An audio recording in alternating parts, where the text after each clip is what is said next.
Hey everyone, it's Wednesday, so it's Emily Day.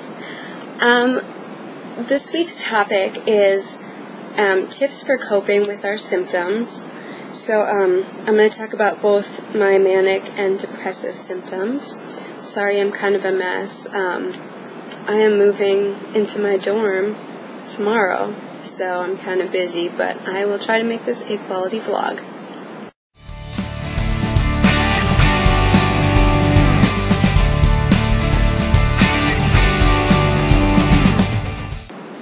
Okay, so a lot of my manic and depressive symptoms actually deal with like the same issue. It's just like to the other extreme. Like when I'm manic, I eat a lot, but when I'm depressed, I don't eat at all. You know what I mean? That's kind of the thing. So I'll go through some of my manic symptoms first. My sleeping issues. I am kind of a bad sleeper as it is. So, it's really important for me to have a sleep routine. When I was in the hospital, that's the first thing they tried to establish for me was a regular sleep routine. And so, it's not by choice. Like, they always tell me, well, if you just go to bed earlier, it'd be solved. But I'm kind of like, it's not my fault that I can't sleep, I'm manic. So, I try to, do my best. Sometimes, I don't know, I've used, aromatherapy, which sounds stupid, but at Bath & Body Works, a year or two ago, they had this huge aromatherapy push, and I bought, lavender spray and lavender body lotion. I think it helps. It helps at least calm my senses down, if anything, because they're so heightened when I'm manic.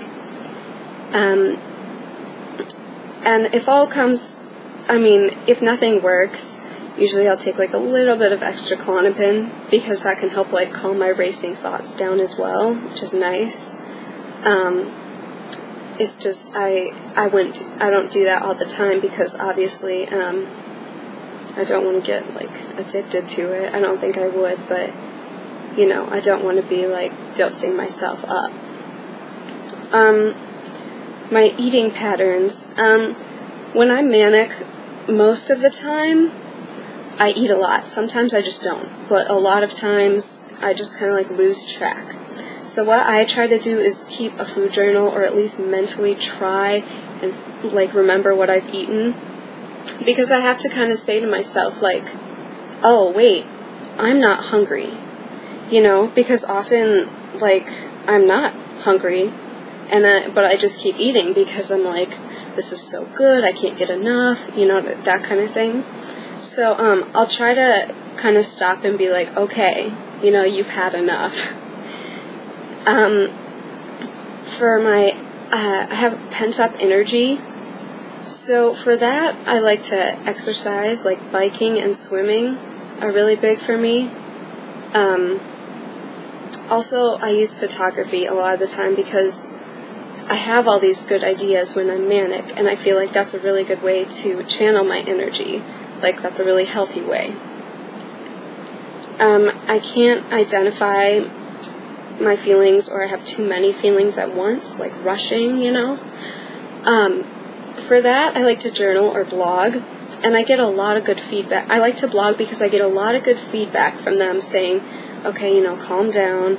And it's really nice if this happens on a therapy day, because Carrie, my therapist, is usually okay, well, let's sort this out. And since she did that, and since I have so much practice, even when I'm manic, I have the ability to journal and sort things out, which really helps me, because you're just overwhelmed, you can't figure it out. You can't figure out what you're feeling, or the feeling that you're having at that moment, because there are so many.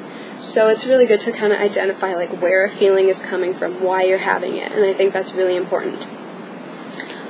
Spending money, that's a huge one, and for me, going into college, I can't be doing that. Last summer, did it all the time because I was working, and I was okay, I have money, I can do whatever I want with it. you know? And now I can't. So I actually set up my bank account so that, like, I have to be really conscientious, because when I have to do it when I know I'm getting manic, because when I'm manic I won't do it. But I actually have Wells Fargo has, like, the ability, it's like for online, I can lock my bank account, but, like, I can have access to a small amount of money that's necessary for me, but I can lock my bank account so that, like, I don't spend it. And, like, no matter what I do, I can't, undo that, because it's for, like, a certain amount of days or something, and that could be bad, but if you have an emergency, but, I'm sure I don't know. But it's really nice for, things in the moment. Okay, depressive symptoms. When I get urges to cut a lot. I get urges to cut when I'm manic too, because it's just racing, and I have to just calm down and slow down, because when I'm high, I cut to slow down. When I'm low, I cut to get myself back up, if that makes any sense. And either way, the thing that works for me, I have to talk to someone or spend time with someone, because there are so many coping things that you can do and that you can distract yourself with, but I've found that, like, if I'm around somebody, I'm not going to just whip out a blade and, cut myself, unless I'm in a really bad state. But that really helps me to spend time with someone who, understands and is like, okay, calm down, let's talk about this, or let's talk about something. My eating patterns, when I'm depressed, I don't eat, usually. So I make sure to have small amounts of food by me. Like, oftentimes, like, on my bedside table, I'll set a granola bar down, just something where I can tear apart and have, like, little pieces. It's not something that's overwhelming, like a dinner or something. I just have to have, like, small amounts of food, and that way I can kind of get it all in there. Sleeping issues, I sleep way too much when I'm depressed. And again, my sleeping patterns are bad in general, and I'm a really heavy sleeper, so even when I set alarms, it's really hard to get up. So it is important for me to have a regular routine, obviously, but I have to set a lot of alarms, and I have to get myself out of bed. So that's really important. If I have low energy, like, the last thing I want to do is exercise, but it's the thing that I need to do. So I try to swim or bike or dance, and that'll usually, or like play the Wii, the dancing game for the Wii. Also, hanging out with friends is a big one. Usually I get pepped up a little bit at least. I don't know. Sometimes I'll take Ritalin, because along with increasing my focus, it boosts my mood a little bit. So, but if you're not prescribed like a stimulant, or if your doctor hasn't cleared you for that reason, don't take it. Another problem I have is staying in the house. So I like to drive around, and I live in the Midwest, so obviously there's a lot of places I can just, drive. That's like, it calms me down. I can listen to my music, and I can drive. And I'll often, like, sing to my music, and that helps me, feel like I'm doing something. I don't know. It just feels better.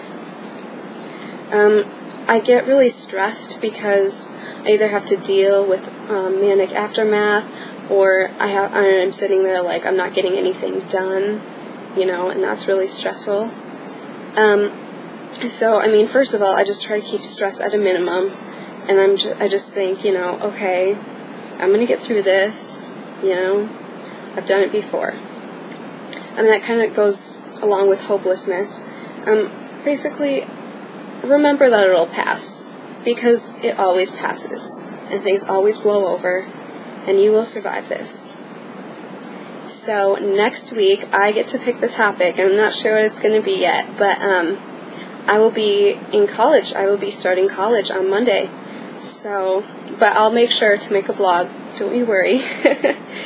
So, yeah, I hope you guys have a good week, and make sure to check out all the other videos. Bye!